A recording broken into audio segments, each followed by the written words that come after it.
Hey guys, and welcome back to my channel. Today I'm going to be exposing myself and my best friend Jordy. Now today's video is my business journey, or should I say businesses as in multiple, because I've been an entrepreneur since I was 10. So as we are going, I'm going to be putting a timeline on the screen for you guys, as well as showing any pictures that I have from these past years. We're going to start out in 2010. I was 10 years old and decided that I wanted to start my first business. Now, a lot of 10-year-olds are playing outside and playing with their friends, where I was inside creating products. Now, my first business was called Bees Bottle Caps. I would go to craft shows with my mom. She sold Scentsy, I believe, or Tupperware back then, and I would set up a little stand with her in her booth, and I would have like my little bottle caps. I even had business cards made,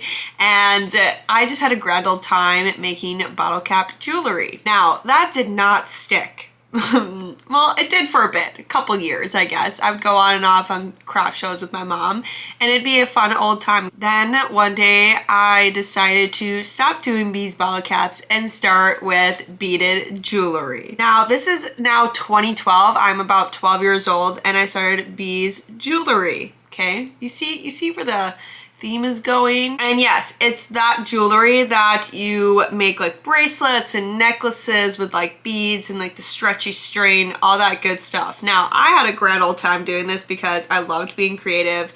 I loved being able to create these products at craft fairs with my mom, but that obviously did not stick for a while. Now we're rolling into 2013, early 2013, okay? Like February.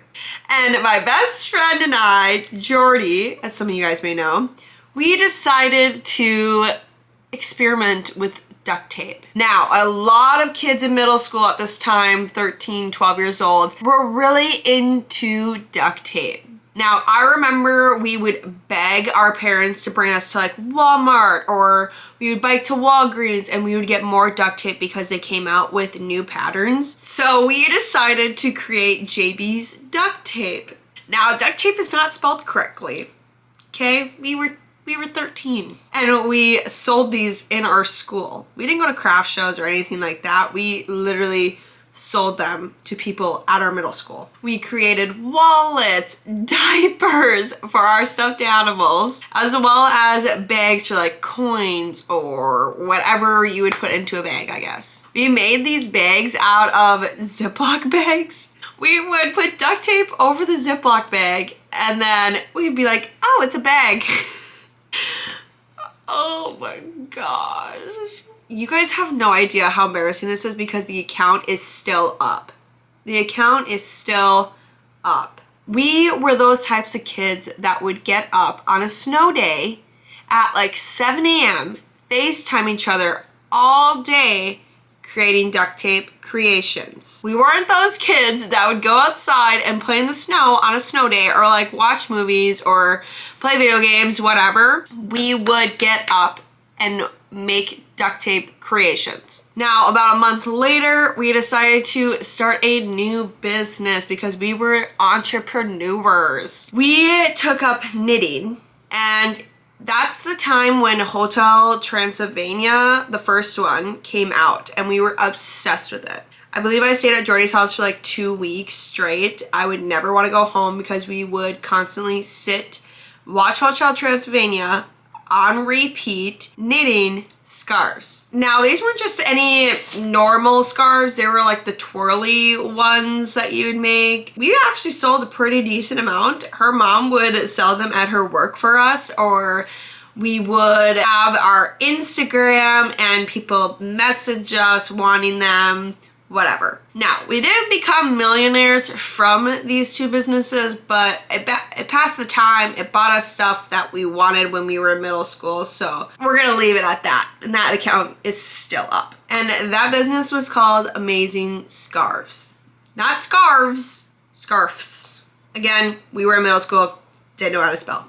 Now, we stopped doing that, and we're gonna fast forward about 6 years. I was in college. It was my end of freshman year, and I wanted to start another business. I decided to start a scrunchie business. Ooh la la scrunchies. Now, I know the name's not the best, but it was like midnight and I was like, I'm gonna start this business. I'm gonna do this. I'm gonna make scrunchies. So I got my grandma's old sewing machine. I went to Joann Fabrics and I bought fabrics. I started sewing scrunchies and I was actually doing pretty well. I didn't have a website. I didn't have Etsy or anything. I was just selling them on my Instagram. So I'd be like, DM me if you want it, yada yada. Then in 2020, I decided to change that business name to Bees Scrunchies. See where I'm going here. And I actually did some craft shows and I did really well at craft shows. Like I would always have like little girls buying them or moms buying them for their daughters, for presents, all that different kind of stuff. And then, of course, March 2020, COVID hit. I was sent home from my college dorm room to my parents' house, which is just down the road. I went to college in my same town. And one day my mom was like, Brenna, you know how to sew. Why don't you sew masks? And I was like, oh my gosh, that is genius. Okay, I'll sew masks. So then I started an Etsy page and I started sewing masks. I was doing super well. I think the first month of sewing masks, I made like $5,000 and I was like, oh my gosh, like this is actually so much fun. I love doing this. I would wake up at about 9 a.m. I'd have class from like 10 to 2:30 and then from 3 to 2 in the morning, I would be sewing masks. So overwhelmed with so many orders that I had to get out. I actually had a private practice order 5,000 masks, and knowing Etsy, you have to get them out within a certain amount of days, and mine was 3 days. So I was doing this schedule for a very long time, and I think I kept doing masks until about July. I was also doing my scrunchies then, craft shows, all that good stuff. And then in May, I moved into my first college home with Jordy, but Jordy was no longer an entrepreneur. And then after all that was happening and going on, in August 2020, I decided to change the name to Brenna M Co, which is my name to this day. Now you may ask, why did you choose Brenna M Co? Well, I wanted something to symbolize who I was, the owner. No one could take that away from me because it's literally my name. And I just decided to add N Co after that. I got the inspiration from like Tiffany & Co, I guess, but that's how the name became. And this is when I got a Cricut and I was doing like Cricut designs. I did Starbucks cups, I did water bottles, I did stickers, I did scrunchies.